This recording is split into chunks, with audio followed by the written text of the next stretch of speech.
Ito ang DWDD 1134 kHz. Balita, impormasyon at musika. AM at FM pinagsama. Ito ang Katropa Radio. Iba tayo. Kayo ay nakatutok sa 1134 kHz. DWDD Katropa Radio. Iba tayo. Kami po ay kasapi ng KBP, kapisanan ng mga broadcaster ng Pilipinas. Ito ang DWDD 1134 kHz Katropa Radio. Iba tayo!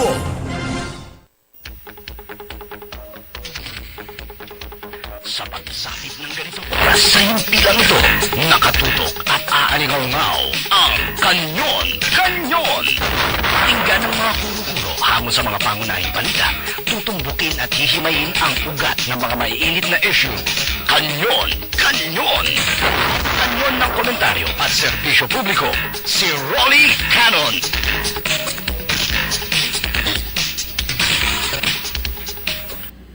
Magandang umaga po sa inyong lahat, mga kababayan. Si Rolly Canon hanggang alas 10 ng umaga sa Kanyon dito po sa ating himpilan, DWDD Radio.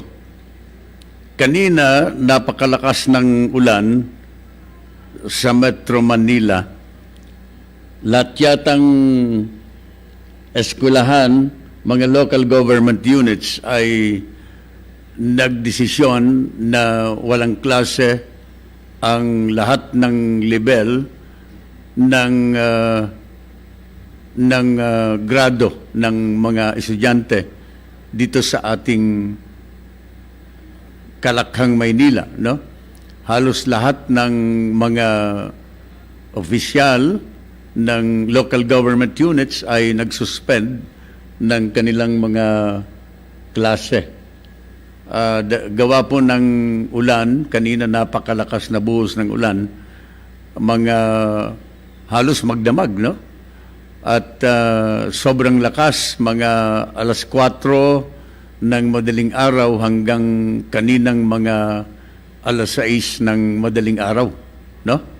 Ang lakas ng pagbuhos ng ulan all over Metro Manila, na ngayon ay halos lahat ng mga dating binabaha dito sa Metro Manila ay baha na. Ha? Kaninang umaga, nadaanan namin ang daming areas ng baha. Lalong-lalo na po dito sa Mindanao Avenue at Mindanao Avenue Extension. At ganun din dito sa may bandang EDSA, mayroon ding mga nadaanan kaming pagbaha. Napakalakas na pag-ulan. Gawa ng bagyong Maymay, Typhoon Maymay, na pumasok na po sa Philippine Area of Responsibility kahapon. At wala naman pong panganib sapagkat ang bagyong ito ay lalabas naman kaagad sa Philippine Area of Responsibility. Pero kanina, sobra talaga ang pag-ulan. So, ingat po tayo. Lahat halos ng klase sa Metro Manila suspended ng kani-kanilang mga respektibong mga local government units. No? So, tuloy tayo dito sa ating mga dapat talakayin sa ngayon. Ang balita, nakarating na po ang Pangulo sa bansang Israel. Ito po ang kauna-unahang pagbisita ng isang Philippine President sa bansang Israel. At nagpapatunay lang daw po ito ng policy ng ating Pangulo na ipinaiiral sa ngayon na friends to all, enemies to none policy of the government. Of course, this is also part of the independent foreign policy of the President. No?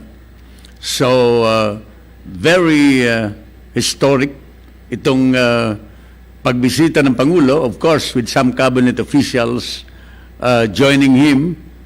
And I understand si Secretary Piñol ay hindi po kasama sa entourage ng Pangulo. Sangayon kay Secretary Piñol, siya po ay nagpaiwan sapagkat maraming dapat asikasuhin ng mga problema dito sa bansa. Dahilan sa laging laman ng balita itong Department of Agriculture at saka itong National Food Authority dahil sa napakamahal na presyo ng bilihin sa ngayon, lalong-lalo na po itong presyo ng bigas. Ang balita, mga kababayan, ang presyo ng bigas sa Tawi-Tawi ay 100 pesos kada kilo. Presyo ng bigas sa Basilan, 80 pesos per kilo. Kaya dapat lamang na si Secretary Piñol ay magpaiwan. At ito po ang ginawa ni Piñol, hindi siya sumama sa grupo ng presidente sa Israel at inaasikaso niya itong mga problemang ito, Secretary Piñol. At kahit na walang balak ang Pangulo na alisin kayo, ay mag-double time po tayo. Balita ngayon, si Secretary Piñol ay dapat ngumiti. Balita ngayon, inihayag po ng Pangulo na wala siyang balak sibakin sa pwesto si Agriculture Secretary Manny Piñol at ganoon din si National Food Authority Administrator Jason Aquino. Makakaluwag kayo, maluwag na yung paghinga ninyo, Secretary Piñol at Jason Aquino. Paliwanag po ng Pangulo, wala siyang nakikitang serious offense sa mga pangyayari ngayon dahil wala naman daw nawala sa bansa kundi nagkaroon lamang ng aberration sa mga pamilihan. All right. So that is good for Manny Piñol and Jason Aquino. Pero dapat ipakita po ninyo sa presidente, Ginoong Piñol, na sa lalong madaling panahon ay maayos po itong problemang ito sa supply ng bigas dito sa ating bansa. Alam niyo, ang Pangulo ng Pilipinas, mayroong ding panahon na mapupuno ang pasyensya sa kanyang mga tauhan dito sa gobyerno, no? Sa ngayon, sa pananaw ng presidente, this is not a serious offense, no? But for the Filipino people, this is a serious offense. Sapagkat ang daming nagugutom ngayon, no? Ang daming nagtitipid ngayon. Ang daming mga tao na halos hindi na po makakain. Lalong-lalo na po itong mga may hirap na tao, the poorest of the poor, dito sa mga ibang areas dito sa Metro Manila. Marami tayong mga urban poor na halos hindi na po makabili ng bigas. Kaya sabi ko, for the president, maybe this is not a serious offense, but para sa mga taong hindi po makabili ng NFRIs, this is a serious offense to the Filipino people. So, anyway, iwanan po natin ito na paksang yan kay Manny Piñol.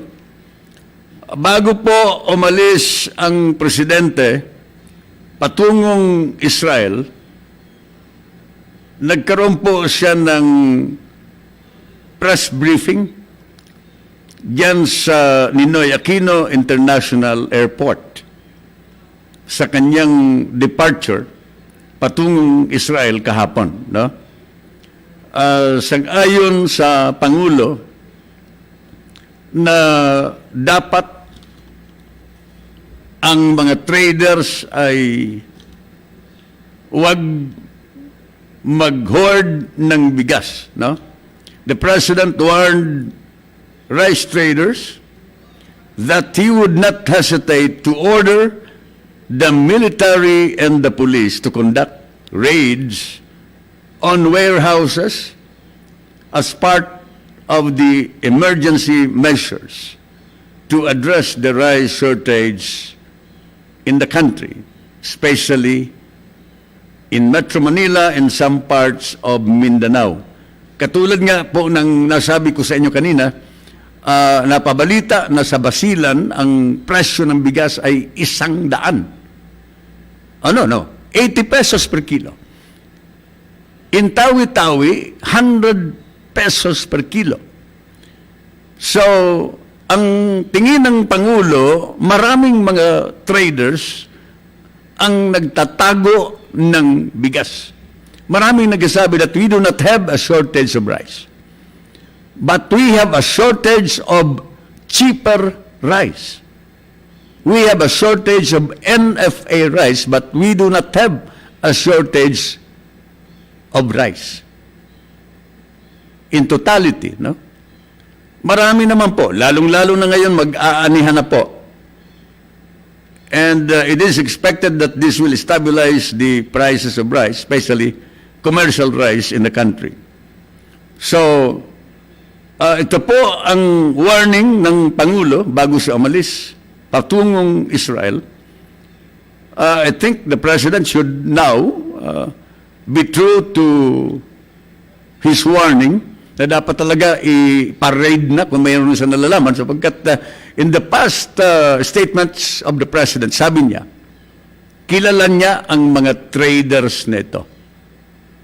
So, kung kilala po ng Pangulo ang mga traders na ito, ay hindi malayo na baka sa pagbalik ng Pangulo sa Pilipinas ay gagawin niya ang kanyang order sa militar at saka sa pulis para i-raid ang mga bodegas na ito, itong mga warehouses na ito, ng mga traders na nagtatago po ng bigas dito sa ating bansa, lalong-lalo na po dito sa Metro Manila. Alright. Yung sinabi ni Manny Piñol noong isang linggo na gusto niyang gawing legal ang smuggling of rice, especially in some parts of Mindanao, sinagot na po ng Pangulo ang nasabing panukala mula kay Agriculture Secretary Manny Piñol. It's a no-no on the part of the President. Sang-ayon sa Pangulo, hindi niya papayagan na maging legal ang smuggling operation. Ito na nga po ang ini-expect ng marami sapagkat sabi ko nga sa inyo, paano mo gagawing legal ang illegal? So, kung gagawin mong legal ang illegal, eh hindi na yan smuggling, no? Talagang padadaanin mo na po yan sa normal na proseso, sa legal na proseso, and these traders will have to pay the government of tariff duties, customs duties, no? And therefore, wala nang smuggling. So, di ko makonect ang lohiko ni Secretary Manny Piñol nang sinabi niya po ang ganitong klase, no? Plan to legalize the illegal activities of traders in some parts of Mindanao. Itong rice smuggling in some parts of Mindanao. So, sinagot na po ng Pangulo finally, it's a no. As far as the President is concerned, there will be no illegal shipment. There will be no rice na dadaan sa Sabah to enter in the Philippine territory na aangkatin ng mga smugglers, padadaanin sa Mindanao at ito'y pahihintulutan ng gobyerno. Mukhang walang correlation, wala pong lohiko itong proposal. I think this is out of context. Ito pong proposal ng Secretary Manny Peñol, with all due respect, my apology to the Honorable Secretary. We were just giving our opinion dito po sa palatuntunang ito, mga kababayan ko. So, napakatindi ngayon ang kalagayan ng ating ekonomiya. Isang senador ang nag-suggest, mayroon siyang ipinalutang na suggestion kay President Duterte to declare a state of emergency in order to address the rising prices of prime commodities and specifically rice dito sa ating bansa. Kailangan daw na magdeklara ang Pangulo ng state of emergency para magkaroon ng price ceiling o maaring magkaroon po ng price control dito sa mga pangunahing bilihin, lalong-lalo na po ang bigas, ang karne at saka itong isda. As of this time, we have a pending importation of galunggong na kini-question po ng mga fishermen, group of fishermen in the country. Di nila malaman kung bakit we continue to import galunggong. No? Na ito po ay masyadong nakaka-apekto ng locally catched na mga galunggong ng ating mga fishermen. At patuloy na importation ng iba pang mga pangangailangan ng ating bansa. Ang istatistiko ngayon, mga kababayan, may connection po ito dito sa sinasabi natin na patuloy na pagtaas ng presyo ng mga bilihin. Pati na po ang inflation rate ay patuloy na tumataas. In fact, the buying power of peso as of this time ay bumagsak po ng 200 pesos per day. Ang buying power ng ating Philippine currency mula po ng Mayo hanggang Agosto, 31 times na nagtaas ang presyo ng bigas. Wow! This is recorded, no? 31 times na nagtaas ang presyo ng bigas mula ng Mayo hanggang Agosto. So, nakakabahala, no?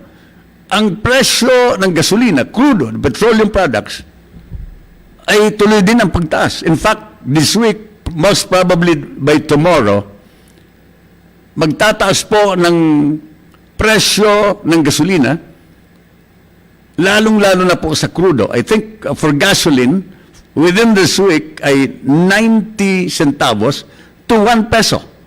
Ang itataas po ng presyo ng gasolina, sa crudo ay mas malaki ang itataas ng presyo ng crudo within this week.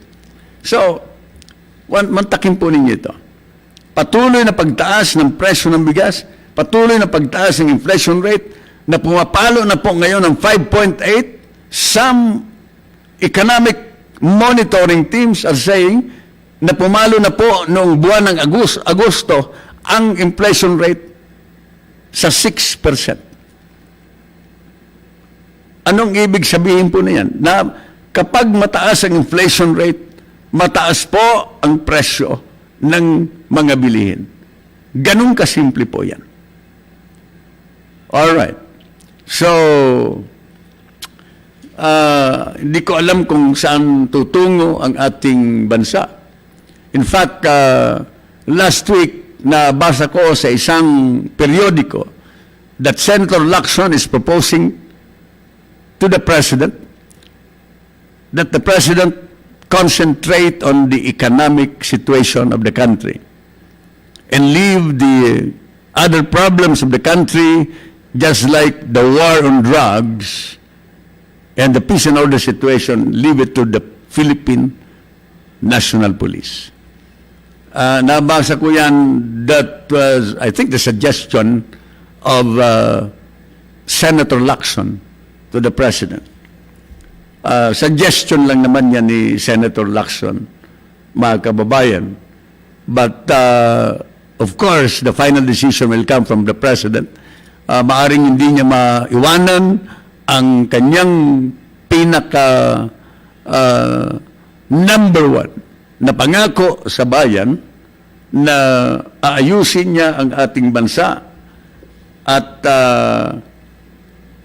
kanyang bubuwagin ang drug syndicates at kanyang lilinisin ang ating bansa sa droga. So, anyway, yung recommendation and suggestion of Senator Lacson was just a suggestion coming from Senator Lacson as an observer. Siguro, nalata ni Senator Lacson na talagang bumabagsak ang lahat. Despite the assurances coming from other government officials, especially cabinet officials. Narinig ko actually nabalita, si Trade Secretary Mon Lopez.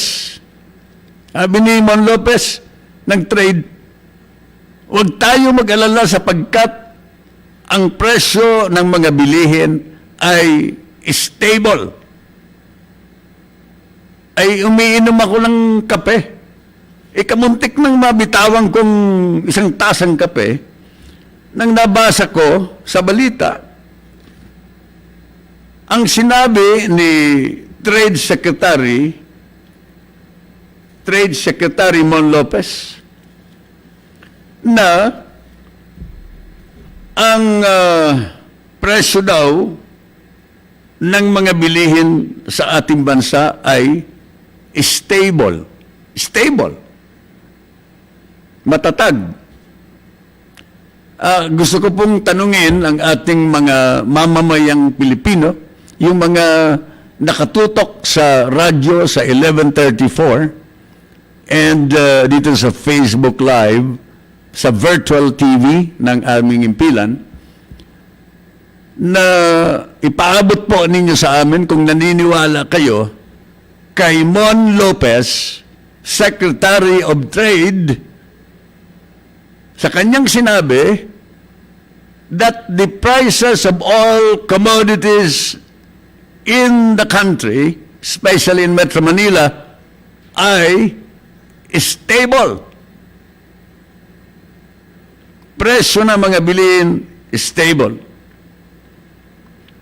Secretary Lopez, please wake up. Kanyon, si Rolly Canon.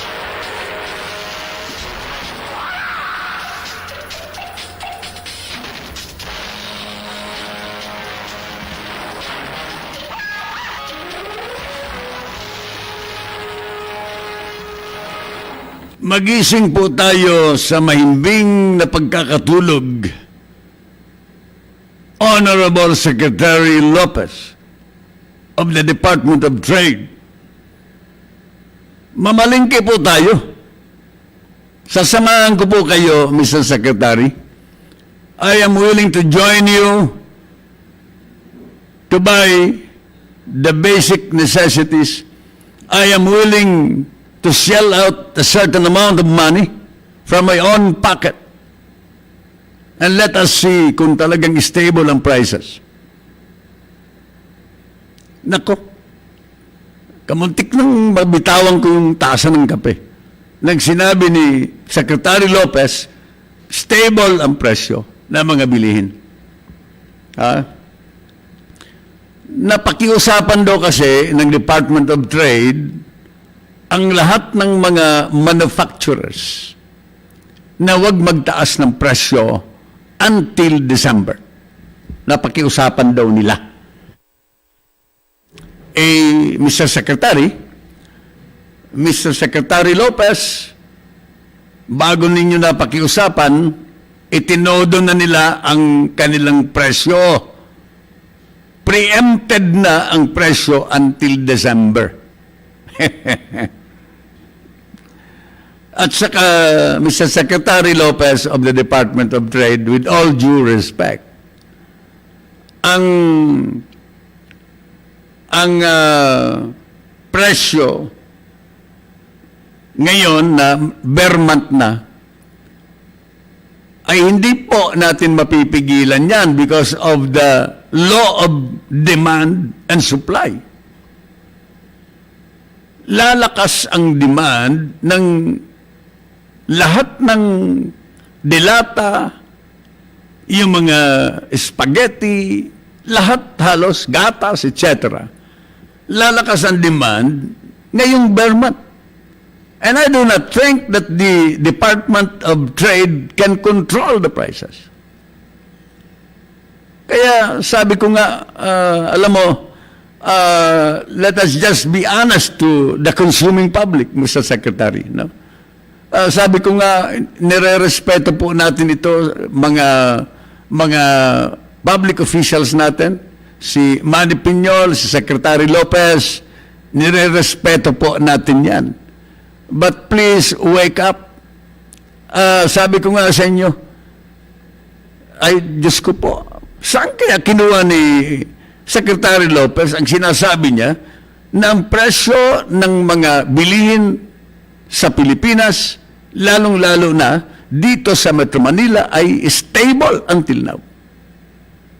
Anong pinagbasehan ni Secretary Lopez na stable ang prices of all commodities in the country? Kaya sabi ko nga sa inyo, mag-comment kayo sa Facebook kung naniniwala kayo dito kay Secretary Lopez.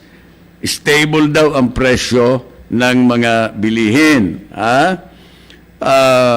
Mayroon ngang mga pag-aaral na dumoble ang presyo ng mga bilihin.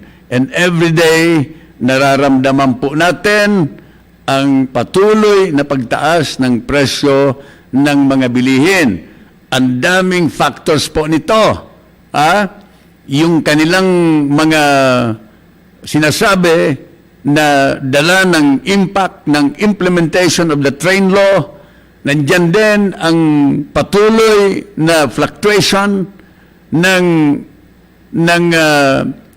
foreign exchange rate ng dollar against the peso, patuloy na paghina ng piso, nandiyan yung pagtaas ng inflation rate na hindi makontrol, na mali-mali ang forecast ng ating mga ekonomista na sinasabi nila na hindi tataas sa 4.5%. Ngayon, sa balita ngayon na binabasa ko, nandito sa isang business page ng isang dyaryo, economists see no easing in rising consumer prices.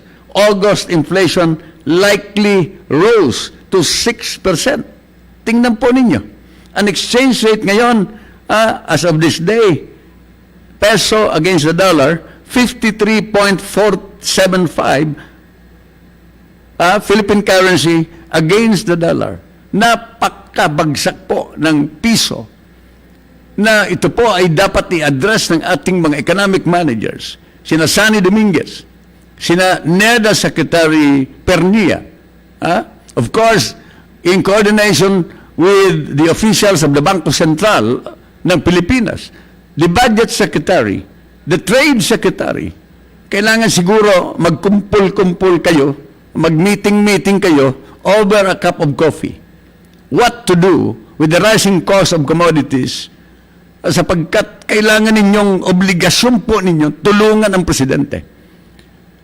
obligasyon po ninyo, mga economic managers, na tulungan ang presidente para pababain ang presyo ng mga bilihin, para maging sapat ang mga pagkain sa pagkainan ng mga tao. Mga kababayan ko, otherwise that will reflect on the overall performance of the president at the end of the day. Ay baka pagalitan kayo ng presidente. As we all know, the president is a lawyer. He is not an expert of economy. Hindi pa sa eksperto sa ekonomiya. Kaya dapat ang pukpukin ng mga Pilipino, mga kababayan ko, ay itong mga nakakaalam, sina Sunny Dominguez at iba pang mga economic managers ng ating bansa para tulungan ninyo, Presidente, na maibangon ang Pilipinas. Kanyon, si Rolly Canon.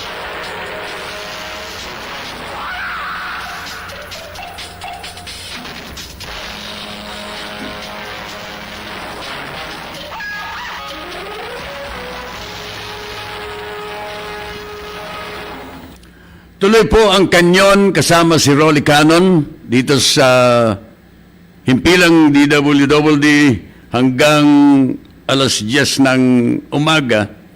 Yung palang pinag-uusapan na plano na shift from the unitary presidential form of government to federal form of government, may mga pagtutol ang mga economic managers, not because that they don't like the shift to federalism. Hindi po sa dahilan na ayaw nila ang federalismo. Ang kanilang sinasabi, para daw makapaghanda ang ating gobyerno sa posibleng gastos. Napakamahal ang gagastusin ng ating gobyerno sa pagpapalit po ng federal mula sa presidential. The government will spend about 253 billion pesos. This is an estimate coming from the NEDA,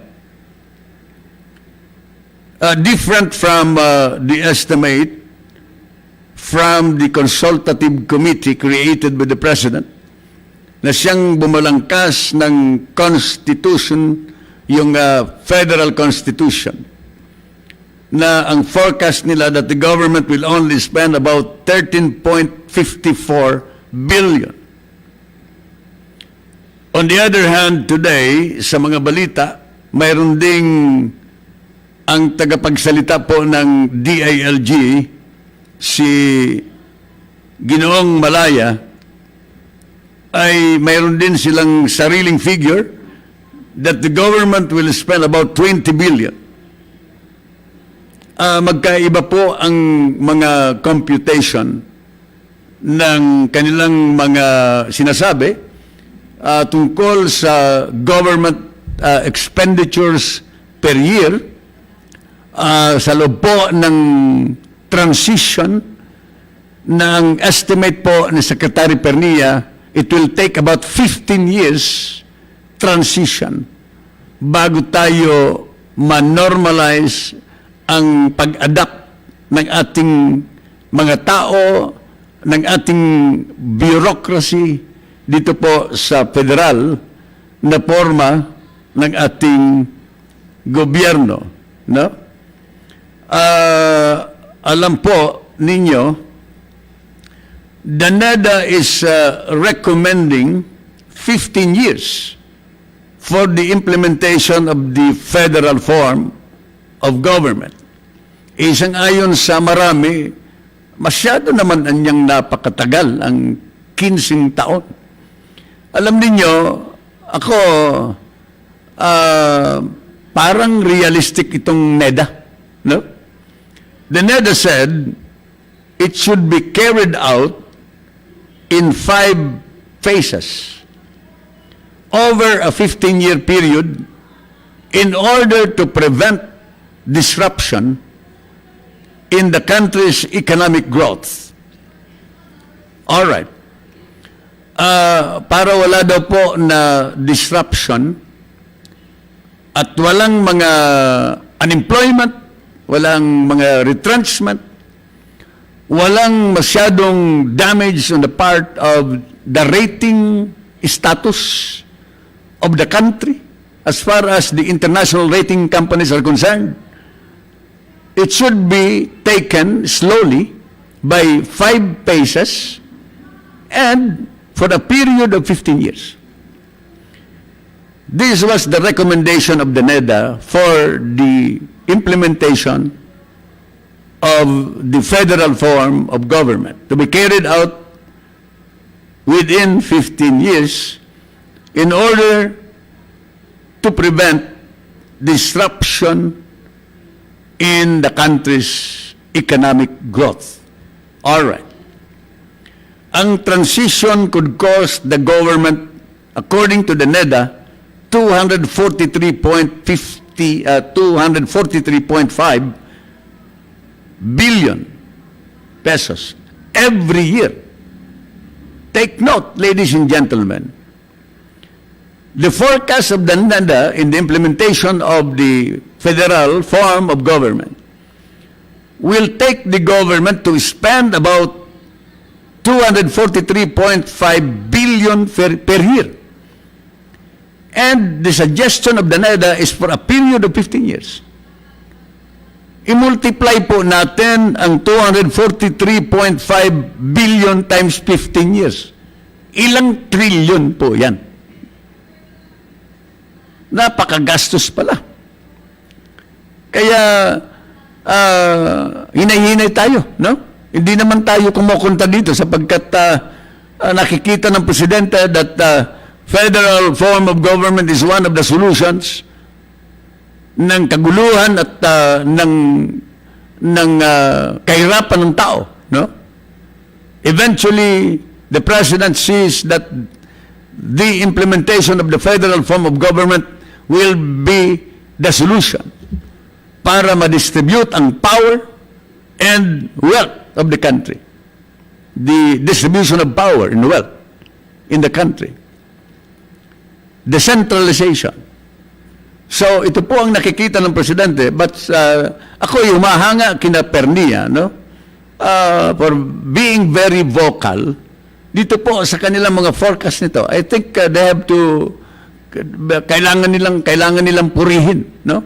Sapagkat despite that Pernia and Dominguez sometimes is also telling the people na medyo magastos nga, maghinay-hinay, they're all president's men na nagsasabi na ganito, not because that they don't like federalism, pero ang gusto nila, mapagandaan muna ito ng mabuti at maayos ang mga infrastructure para sa full implementation of the federal form of government.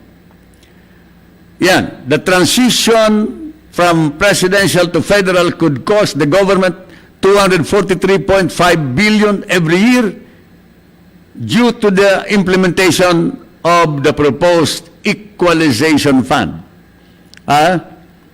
Ang ibig sabihin ng equalization, yung ang sinasabi ko sa inyo na sa federal na proseso na implementasyon sa platform ng federal form of government, mga kababayan ko, mayroong decentralization, equalization, mayroon pong equal distribution of power and wealth dito sa ating bansa.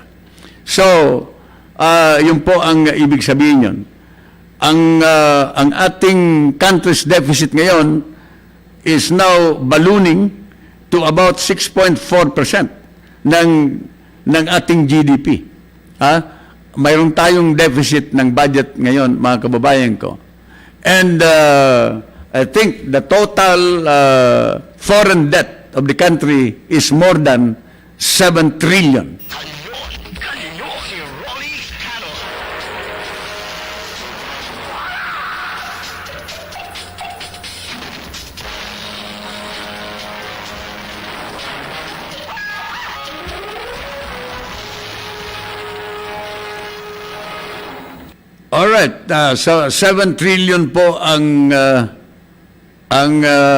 foreign debt ng ating bansa sa ngayon at patuloy na tumataas habang tumataas ang value ng Philippine o kaya ng dollar against the Philippine currency, lalong tumataas po ang utang ng Pilipinas. Siguro magtatanong kayo bakit tumataas kapag tumataas ang value ng dollar, sapagkat tayo po ay umuutang in dollar and we are also paying them in maturing obligations, no? Itong mga interest, we are also paying them in dollars. And therefore, kapag mataas ang exchange rate, mataas ang buying power ng dollar against the peso, we would be needing more dollars to pay the interest rates, itong maturing obligation ng ating utang sa ibang bansa, amounting to about 7 trillion pesos. So dumadami din ang ating utang habang tumataas ang value ng dollar. Napakasamang epekto, no? Nung araw narinig ko itong ating mga ibang opisyal, sabi nila, hayaan natin sapagkat may benepisyo ang patuloy na pagtaas ng halaga ng dollar against the peso. Sa mga OFWs anya, they get more peso for $1. Yes, they get more peso for $1, pero bawing-bawi sapagkat ang buying power ng peso ngayon ay 25 sentimos na lang yata. Ang value ng piso ngayon ay 25 sentimos na lang. The buying power of Philippine peso is only about 25 centavos. O saan ka pupunta?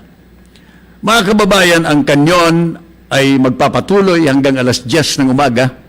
Kasama ang inyong lingkod sa radyo si Rolly Canon, magpapakilala muna tayo ng ating impilan. Ito ang DWDD 1134 kHz. Balita, impormasyon at musika. AM at FM pinagsama.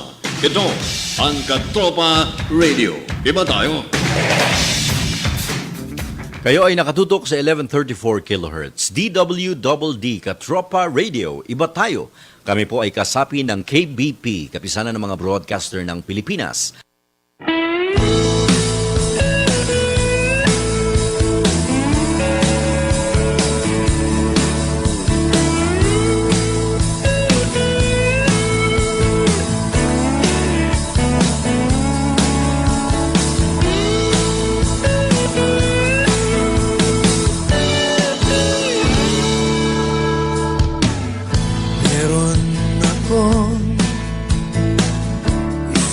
Maganda panaginip at sana'y maganap. Isang bukas na lubos ang pag-asa. Ang mundo ay mapayapa, bawat bansa'y may pag-unawa. Mawawala ang pupot at galit, mananaig sa puso at isip ang pag-ibig. Darating din ang araw, sisikat din ang umaga, ngingitirin ng langit, maghihilom ang mga sakit, hanggat ating mga paay patuloy na nakasayat sa lupa.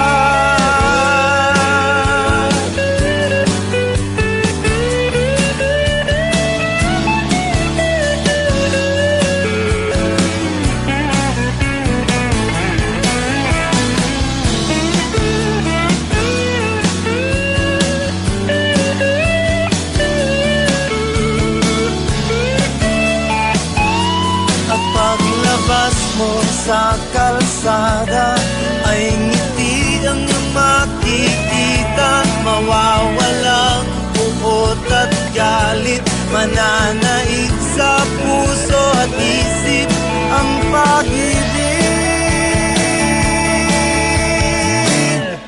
Darating din ang araw, sisikatin ang umaga.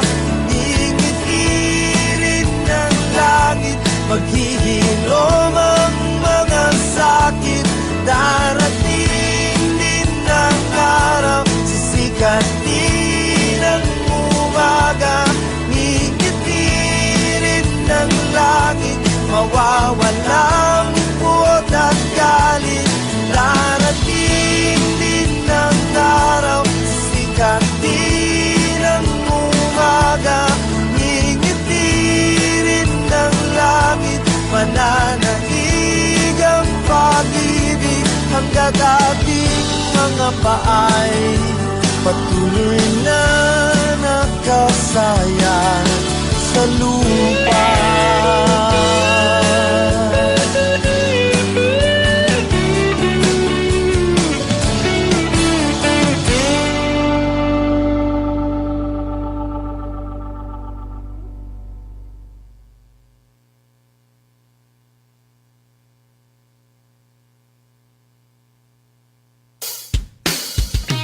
Sa pagising sa umaga, ngiti ko'y masaya.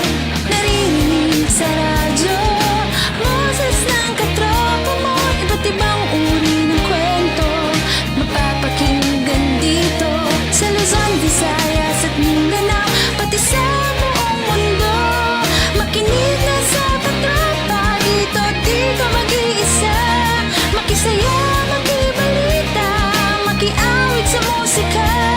Sabay-sabay at sama-sama tungo sa pagkakaisa. The best at bida ka dito sa Katropa Radio. Iba tayo.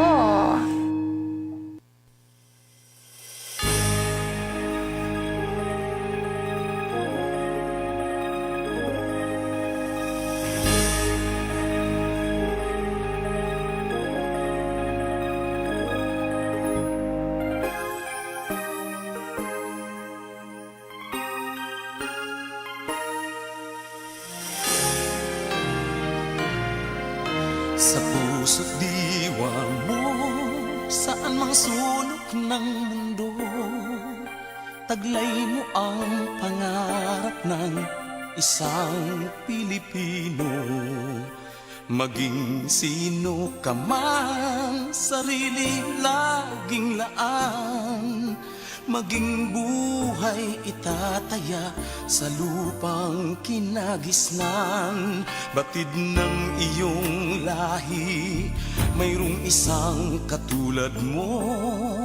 Saksi ang iyong lipi, ang katangian ay sa'yo.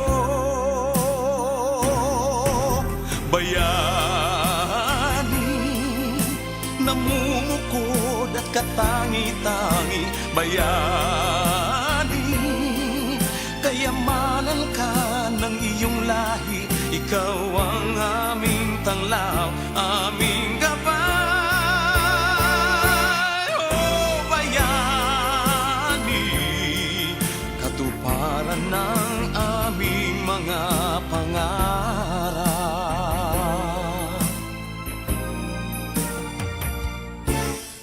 Hindi ang pinag-aralan mo ang tunay na batayan. Hindi ang kayamanan na iyong nakakamtan. Hindi ang nangangarap ang siyang tatanghalin. Ang tunay na bantayog ay katapatan sa tungkulin. Maging ika'y teacher, singer, doktor, o di kaya'y sundalo. Basta't ika'y naglilingkod ng tapat at totoo.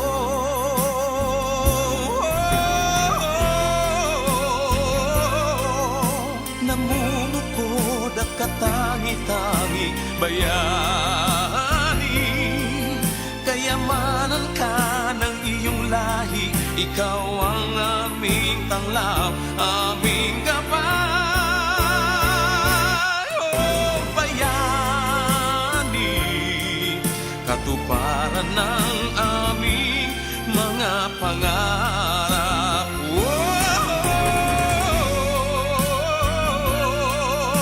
Namumukod at katangi-tangi bayani, kayamanan ka ng iyong lahi, ikaw ang aming tanglaw, aming gabay.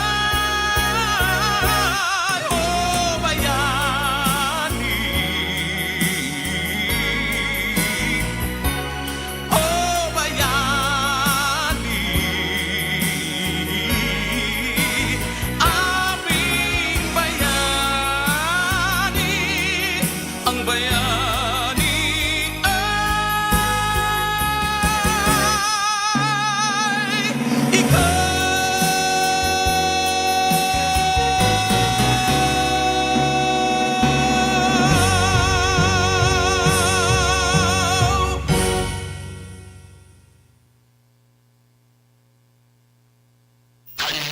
Kanyon, si Rolly Canon.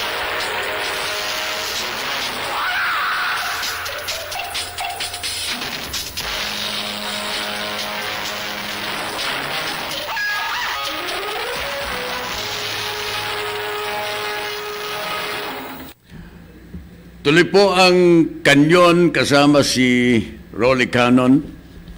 Hanggang alas 10 po tayo ng umaga. Nagsanib puwersa po ang Armed Forces of the Philippines at ang Philippine National Police. Kaugnay sa umiiral na martial law in Mindanao, nagkaroon pala ng usapan ang dalawang namumuno sa Armed Forces of the Philippines at saka ng Philippine National Police, si General Carlito Galvez at Director General Oscar Albayalde. Nagkaroon sila ng isang joint letter directive na kanilang pinirmahan dito sa Camp Crame o Camp Aguinaldo, no? Dito sa Quezon City, no? At sa ilalim po ng nasabing joint letter directive, ito po ay magsisilbing implementing directive sa pag-monitor sa mga local chief executives in Mindanao na nakapaloob po sa ilalim ng martial law instructions na ipinag-utos po ng administrador ng martial law sa Mindanao na walang iba kundi si Defense Secretary Delphine Lorenzana, no? At layunin po ng nilagdaan joint letter directive na ito na gumawa ng isang monitoring system sa tulong ng Philippine National Police at iba pang mga law enforcement agencies upang matulungan ng epektibo ang mga provincial governors in Mindanao at ang mga regional governor ng autonomous region of Muslim Mindanao, no? Makakatulong din po ito sa assessment sa operation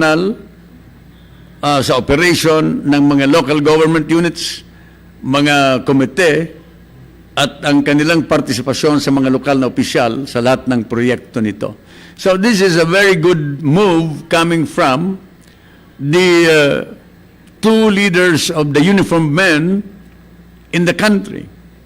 Si General Oscar Albayalde representing the Philippine National Police and General Carlito Galvez representing the Armed Forces of the Philippines. Maganda rin po itong ginawang ito ng dalawang leader sapagkat eventually, kung matuloy ang recommendation ni Secretary Medialdea, no? Ni Executive Secretary Medialdea for the extension of martial law in Mindanao. Hindi na po mahirapan ang ating Philippine National Police and the Armed Forces of the Philippines to submit their recommendation to the President based on total assessment ng peace and order situation sa buong Mindanao, sapagkat madali na maibibigay po ang assessment na ito ng mga local government units doon po sa mga areas na yan because of this directive. Because of this joint directive signed by the PNP chief and the Armed Forces Chief of Staff. Maganda po ito, no? Hindi na mahirapan sa pagbigay ng mga datos na result ng monitoring sa posibleng paghingi ng Pangulo ng extension of martial law in Mindanao sa ating Kongreso.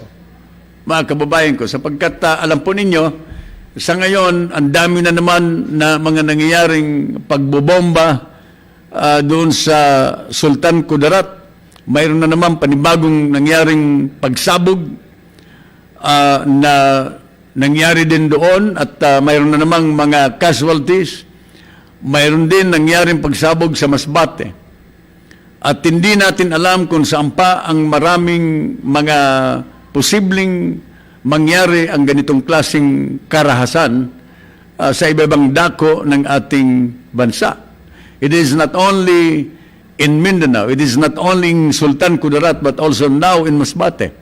Di natin malaman kung saan ang susunod.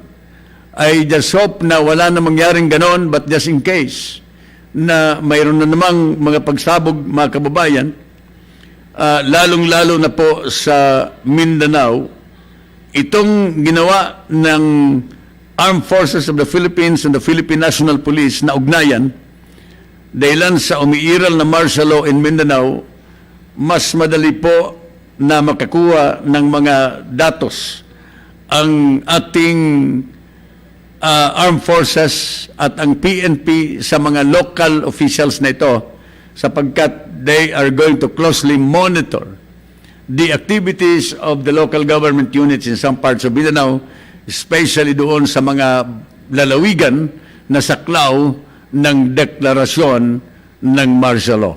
Kanyon, si Rolly Canon.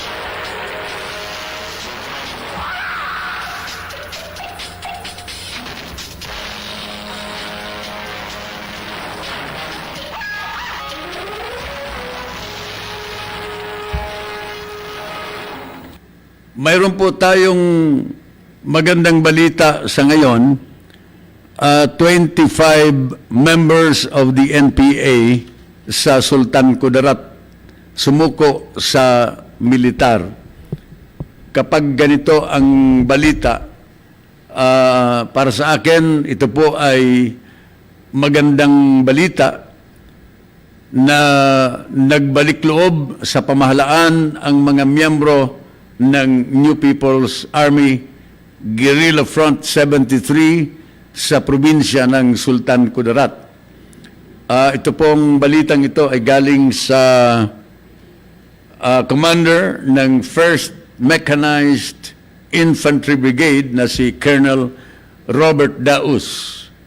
At ayon kay Colonel Daus, nasa 25 members ng NPA ang sumuko sa pinagsanib na puwersa ng 33rd Infantry Battalion, Philippine Army, sa pamumuno po ni Lieutenant Colonel Harold Cabunok ng 1st Mechanized Infantry Battalion, sa pamumuno po ni Lieutenant Colonel James Fernandez at Sultan Kudarat PNP sa panguna po ni Senior Superintendent Noel Quinazo sa huling linggo ng Agosto. Isinuko din ng mga NPA ang 12 uri ng armas at 2 improvised na bomba.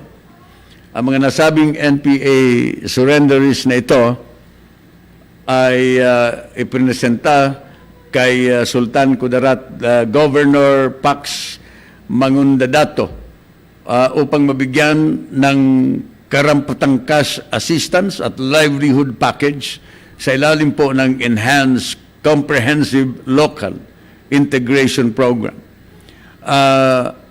Muli po akong mananawagan dito sa programang ito na habang mayroon pang panahon, tayo po ay mag-isip-isip, lalong-lalo na po itong mga members of the New People's Army na gustong bumalik sa ating gobyerno, no? Bumalik po sa normal na buhay.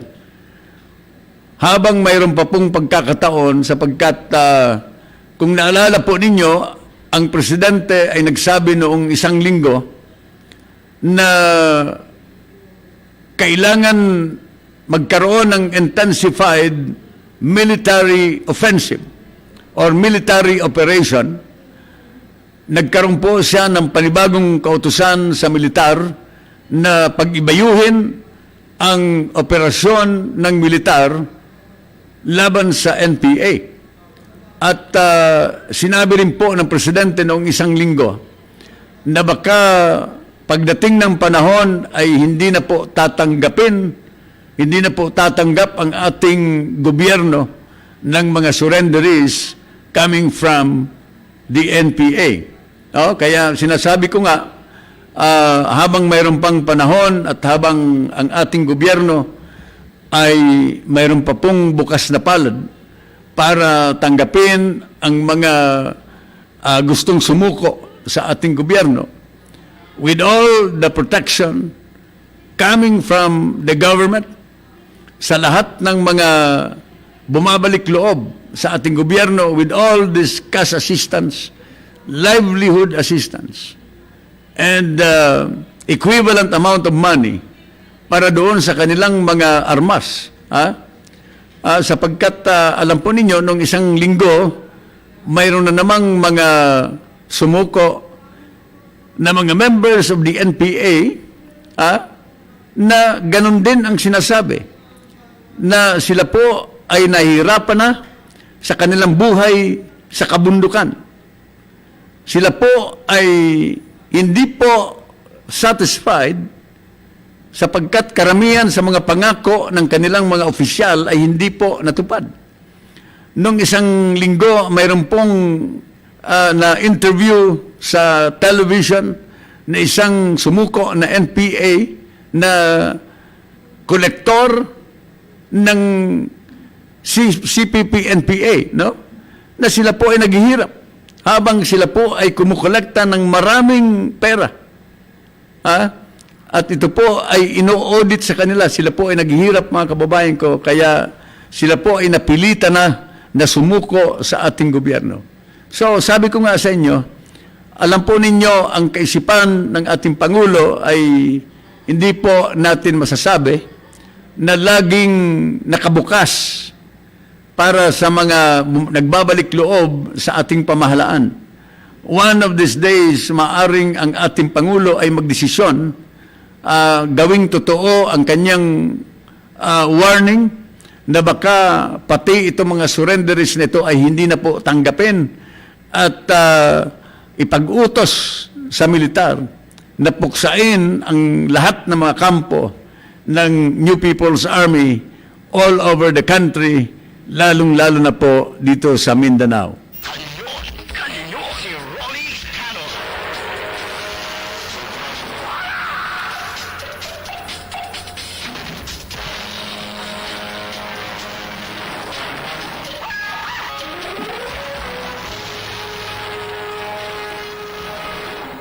Dahil lang po sa mga panibagong pagsabog muli doon sa Sultan Kudarat at saka dito sa Masbate.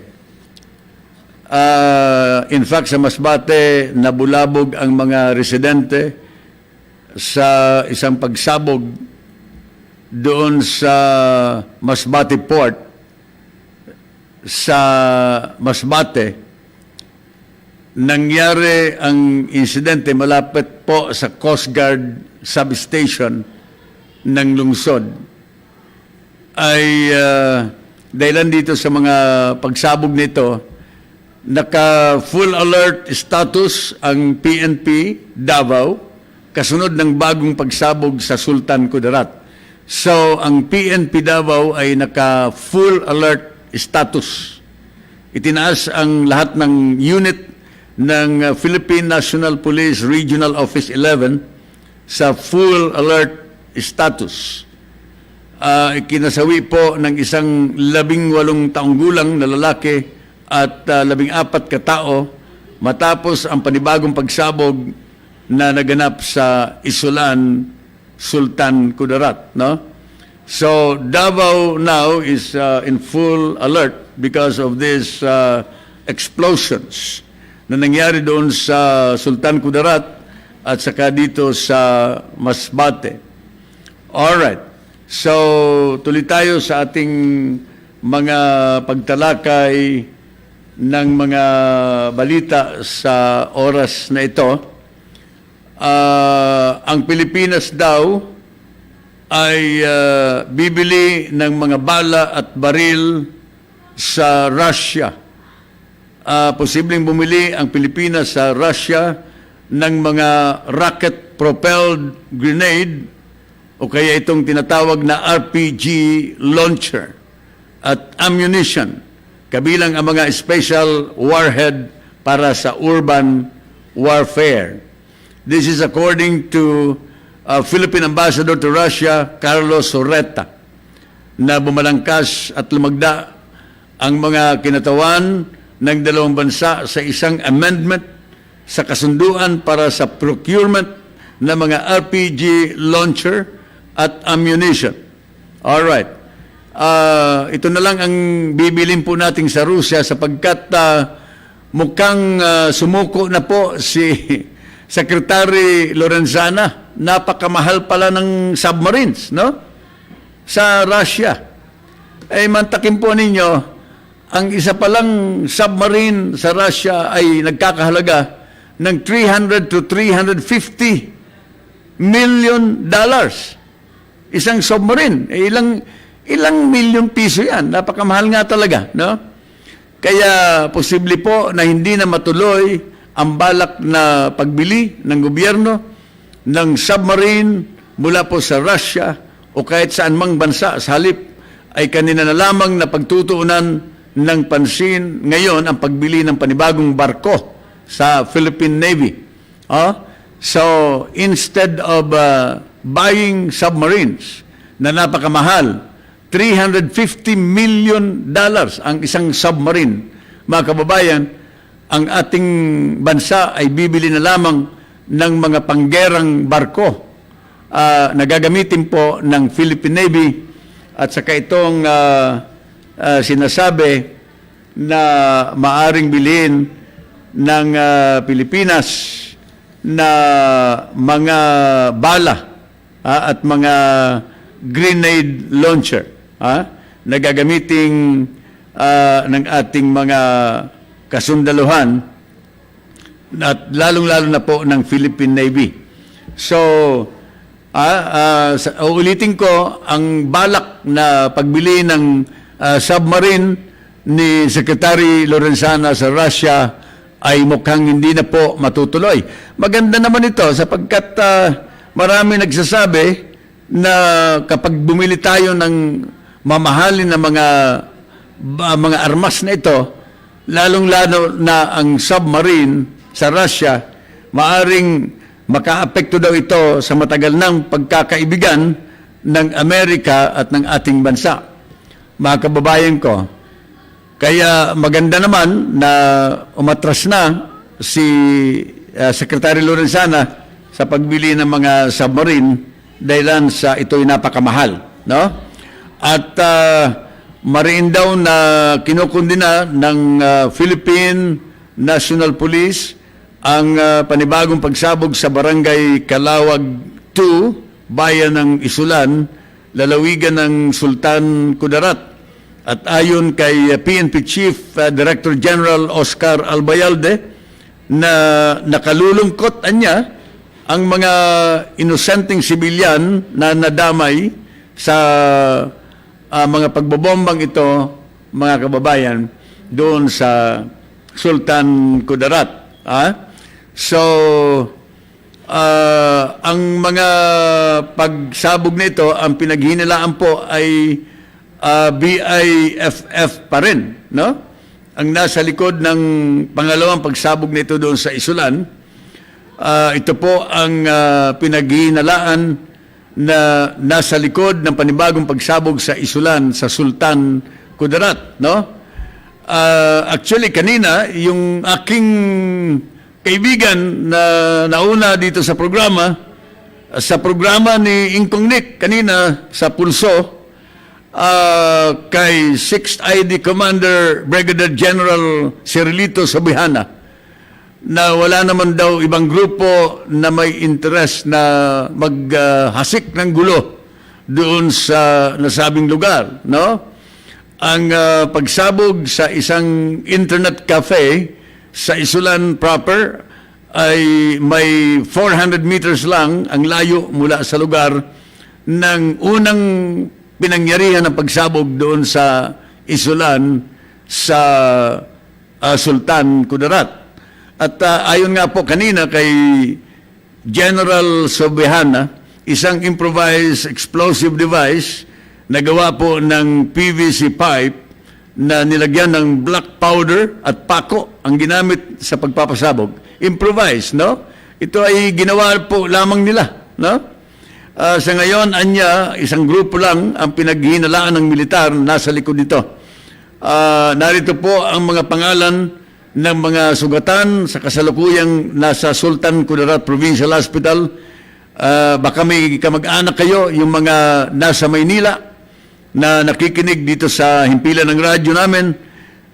Ang mga nasugatan ay sina Dave Leliza, 26 years old, Kyle Solis, 14 years old, si Paul Letrero, 15 years old, si Gerson Bukoy, 27 years old, Raymart Agak-Ak, Marialyn Luda, itong si Marialyn Luda ay seriously wounded, si John Mark Luda, may kapangalan to dito, si John Mark Luda, wounded,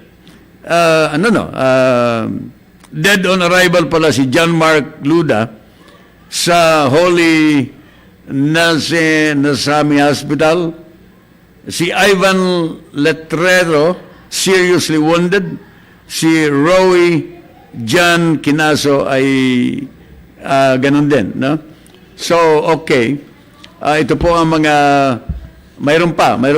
Si Jane Aliaga Pigierda, si Timothy Falsis Pigierda, Galinato, dito naman sa Galinato Hospital, sina Rosalie Pagulidan, 49 years old, nasa Specialist Hospital, sina Joshua Sumblingo, Fred Casamayor, 14 years old.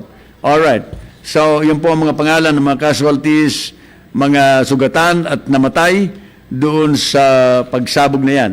So, okay. So, maaring kapag tuloy-tuloy po ang mga pagsabog na ito in all parts in Mindanao at mayroon isang pagsabog sa Masbate, part of the Bicol region ng Masbate, maaring yung sinasabi ni Secretary Media Aldea, ni ES, no? Ni Executive Secretary Media Aldea, na possible extension of martial law declaration in Mindanao, maaring mangyari. Sabi ko nga sa inyo kanina, maaring mapadali ang justification sapagkat mayroon na pong pinirmahan ang PNP Chief at saka ang Armed Forces of the Philippines Chief of Staff para sa kanilang pagmamonitor doon sa mga aktibidad through the Department of Local Government sa mga provincial units, no? Itong mga local government units on a provincial level. Kaya madali po ang monitoring and justification sa pagpapalawig ng martial law just in case doon sa Mindanao. Kanyon, si Rolly Canon.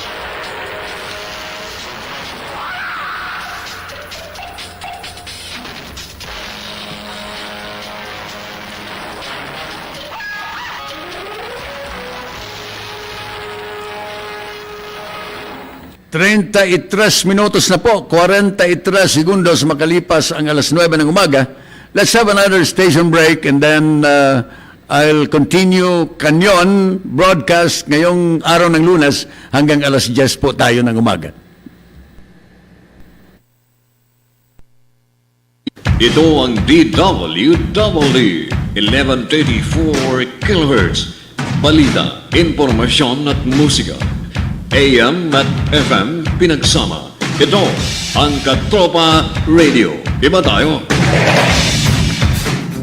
Kayo ay nakatutok sa 1134 kHz. DWDD Katropa Radio. Iba tayo. Kami po ay kasapi ng KBP, Kapisanan ng mga Broadcaster ng Pilipinas.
Sisikat di manaliga sa may kapal.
DWDD 1134 kHz Katropa Radio. Iba tayo!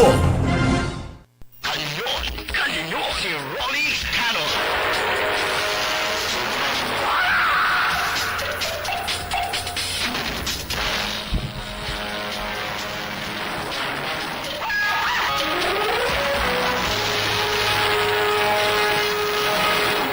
Tuloy ang kanyon ni Rolly Canon hanggang alas 10 ng umaga. Nakatutok sa ating broadcast sa Facebook Live si Marivic, si Raspi Loro. Alright, thank you very much. So tuloy tayo sa ating pagtalakay ng mga issue hanggang alas 10 ng umaga. Mayroon pong panibagong deadline ang Commission on Elections para sa registration ng iba-ibang mga partido politikal. Political parties may register until September 15. Ang original deadline nito ay August 31. Deadline of filing of petitions for registration of coalition of political parties for May 2019 national and local elections was supposed to end last August 31, but the COMELEC has given a new deadline on September 15 para pagbigyan po ang mga bagong registrants, mga bagong political parties na gusto pong humabol na magparehistro ng kanilang mga partido politikal. As we all know, the filing of the certificate of candidacy ng lahat po ng mga kakandidato sa anumang posisyon sa midterm election ay this coming October na, no? Kaya sabi ko nga sa inyo nung mga nakaraang broadcast natin, eventually there will be realignment of different political forces or political parties. Magkakaroon po ng mga realignment yan, magkakaroon ng mga coalition para sa kanilang mga common interest ng ating mga politiko, no?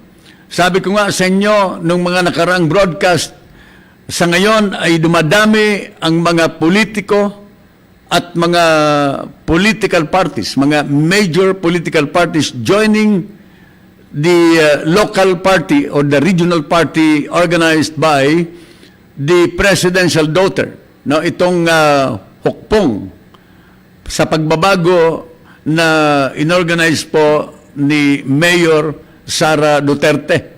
Ang balita, ang dami ng mga dating members of the PDP laban ang sumanib na po doon sa regional political party yan. At ako po'y, ang paniniwala ko dyan, at yan ay maaring before the registration, before the filing of the certificate of candidacy this October, maaring iyan po ay ma-convert into a major political party for the future national election in the country. Sapagkat mukhang nalulusaw po unti-unti ang PDP laban na siyang partido politikal kung saan komandidato ang ating presidente noong 2016, mga kababayan. So, gusto kong ulitin ang panibagong deadline ng Commission on Election for the registration of new political parties in the country ay September 15. Political parties interested to participate in the May 2019 elections have 2 more weeks to register with the COMELEC. Doon po sa main office po yan ng COMELEC. It's a good thing na nagkaroon po ng resolution ang mga komisyonado, the commissioners of the Bureau, of the Commission on Elections, extending the deadline to September 15. All right. So maganda po ito para makahabol yung iba pang mga gustong mag-participate doon sa midterm election. Siya nga pala, mukha yatang nadulas si Presidente Duterte sa kanyang pagsasalita sa isang press briefing na si Secretary Bello ay maaring magbitiw sa kanyang pwesto bilang Secretary of Labor para kumandidato sa pagkasenador, no? Hindi natin malaman kung nadulas lang ang presidente o kayang sinadya ng presidente na ipalutang. Ang balita that Secretary Bello will resign next month para sa kanyang pag-focus doon sa kanyang bid for the Senate seat. Siya po ay naghahangad na magkaroon ng isang upuan doon sa Senado, isang upuan sa 24 seats in the Senate, no? Sa darating po na midterm election. So, sino pa ba ang kakandidato?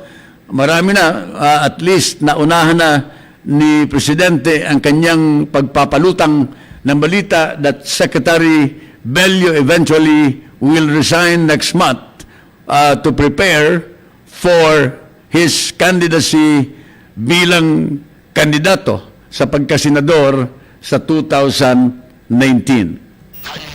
Kanyon, si Rolly Canon.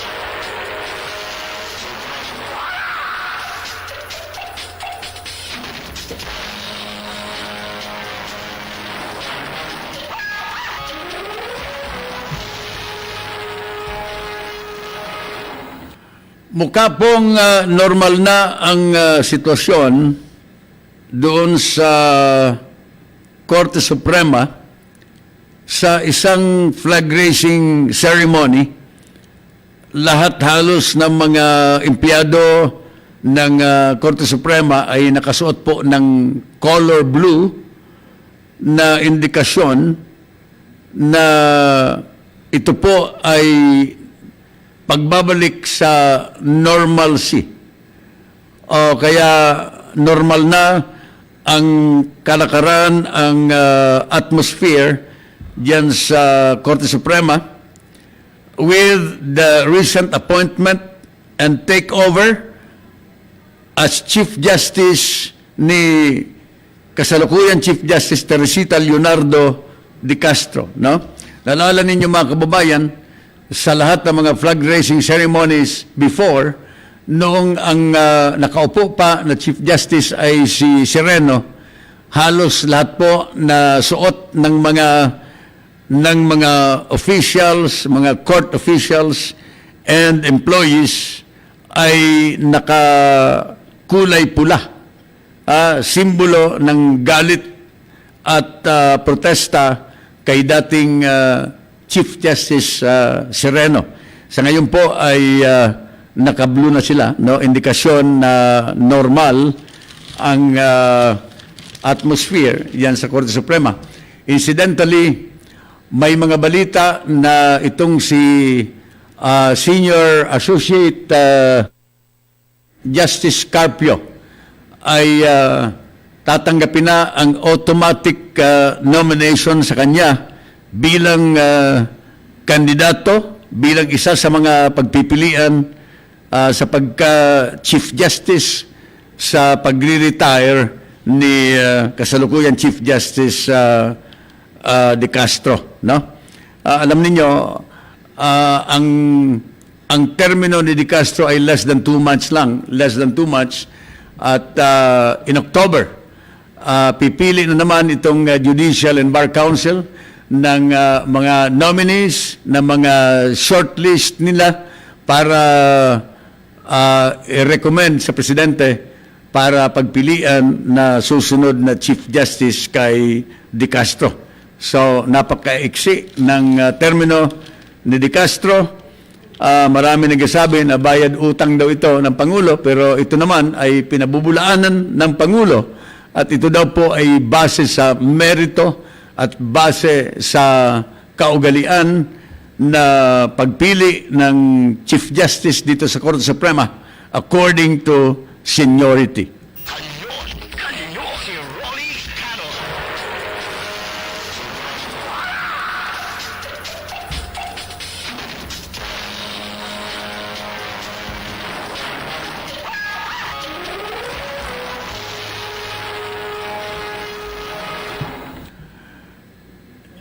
Singkwenta minutos na po makalipas ang alas 9 ng umaga, ang Pilipinas daw ay mag-iiba. The Philippines will be completely different country from what it is today as far as infrastructure is concerned when President Duterte finishes his term by the year 2022.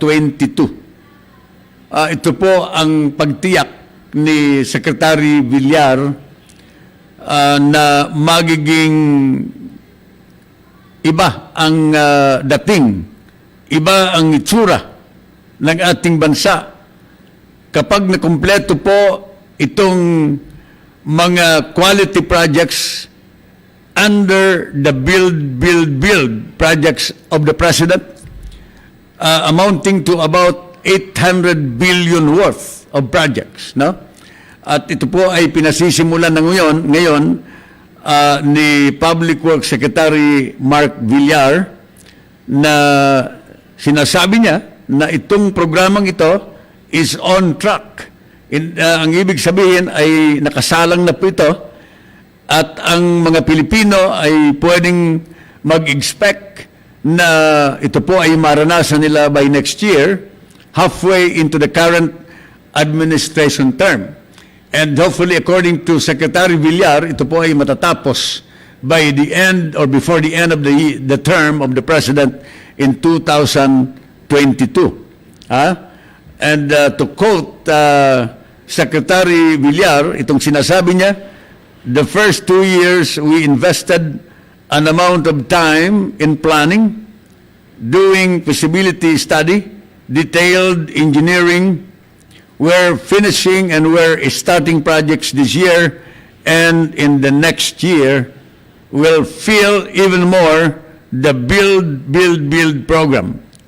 Quote unquote, ito bang sinabi ni Secretary Villar ng Department of Public Works and Highways. Mayroon po tayong report mula kay Ella Alibanya from Cagayan Valley. Ella, good morning to you. Okay, ibigay mo ang detalye ng report. Good morning, Katropang Rolly, at sa hinggil ito sa paglulunsad ng grupo ng CIDG Cagayan at ng Regional Field Unit 2 ng Regional Field Unit 2 ng CIDG. Ganun na rin ang Special Operations Platoon ng Marine Battalion Land 18 na kung saan ay sa kanilang pagsasagawa ng offline pag-service at offline paglalansag Omega, kanilang nahuli o kaya na-arrest itong isang dating commander ng Blue People's Army na si Edison Ereso Itulasin, kasama niya ang kanyang asawa na si Divina Ereso Inamuel sa may barangay na Dilian, Camiguin Island, Calayan Island, kahapon lamang ito, Katropang Rolly. At sa ay sinagawang pagsusuri, si Edison Ereso ay isa sa mga commander ng NPA na kung saan ay madami itong kaso at matagal na itong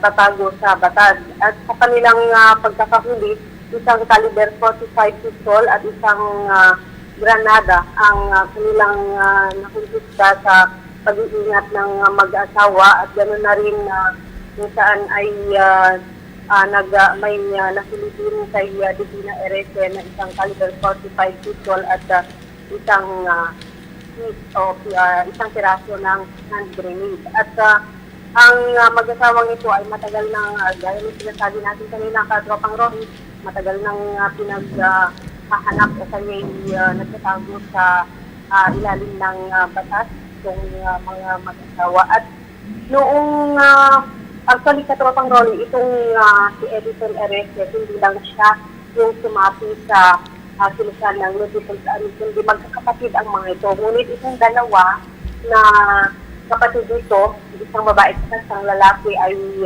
matagal nang nagbalik loob sa pamahalaan. Noong 2014 ay sumungko din itong isang kapatid niya. So, isa yung sinakalat na hindi nakapagbalik loob, kundi natubis ito o kaya nahuli ng ating mga alagad ng batas sa Katropang Rory.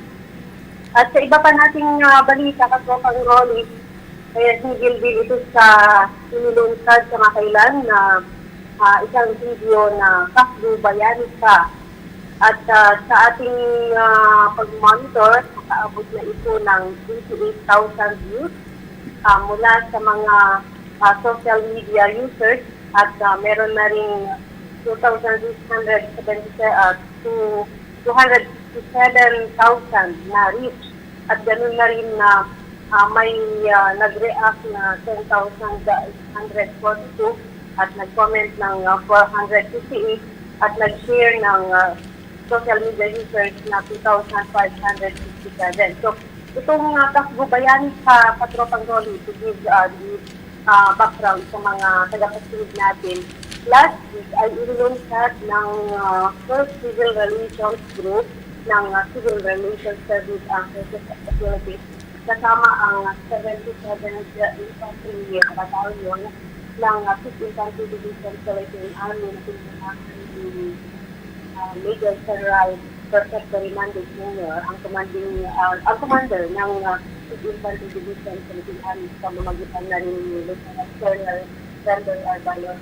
Kanilang inilunsad ito, napag-isipan na ilunsad at gawa ng video para makita kung ano rin yung kahalagahan ng mga bawat miyembro ng civilian na active auxiliary kung saan ay sila yung mga frontliners sa mga activities ng mga facilities at gano'n na rin sa pag-rescue sa humanitarian assistance sector at ay sila yung mga frontliners sa pag-rescue. So, noong pinomemorate natin ang National Heroes Day, ito yung ikakataon o kaya yung na inilunsad yung Kasbu Bayani dahil sa inilunsad maramdaman din ng mga bawat member ng Okay. At kasabay nito, sa paglulunsad ng Kasbu Bayani sa video, nagsagawa rin ang ng medical and dental program para sa mga ng Kasbu at gano'n na rin ng mga dependents.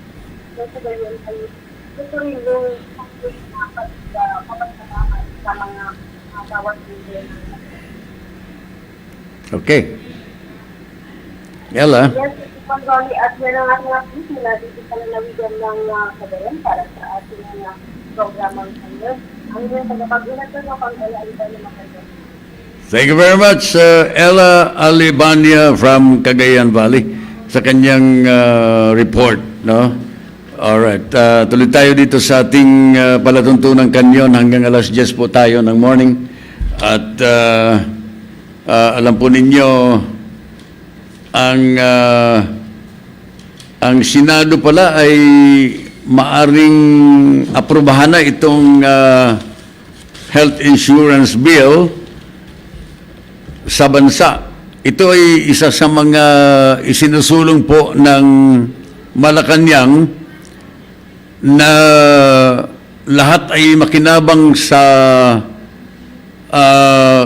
panukalang batas na ito na health insurance, the Universal Health Care Bill that according to Senator Joseph Victor Ejercito na maaring ito po ay maaprubahan na ng Senado.